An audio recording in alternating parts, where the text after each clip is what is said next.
So just to put this all in perspective for those of us here in the U.S. who have been through a lot of these systems, I'm going to make the case that Melissa has the potential in the Caribbean to be Harvey and Dorian and Helene combined.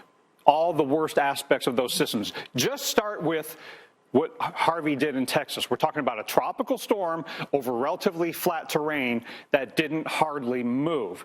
That in and of itself was a flooding disaster.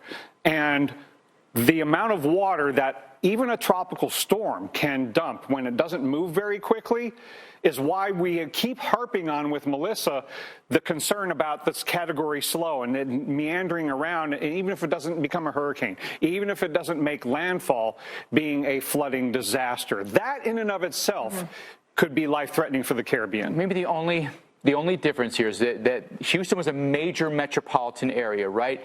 Would there be large metropolitan areas in Hispaniola you'd be worried about, or do you think it's going to affect less population? No, the Port-au-Prince in Haiti, Santo Domingo in the Dominican Republic, Kingston in Jamaica. These are all on the southern side of those islands that are going to get onshore flow and are in the lower spots. So, metro areas, even if they didn't have the mountains around them, would be at risk.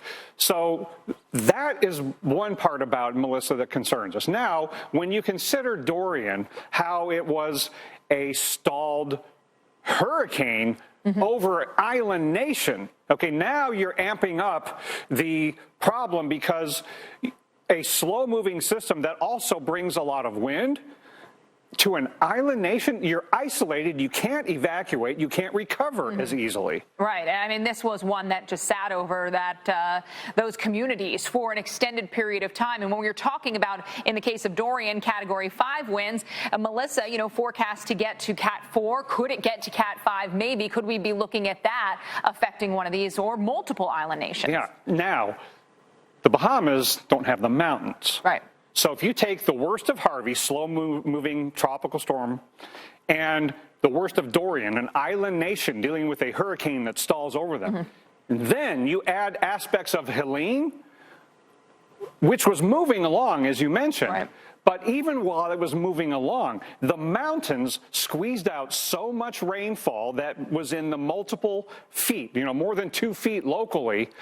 That was a disaster, and it wasn't something that stalled over the Appalachians, and they aren't an island nation.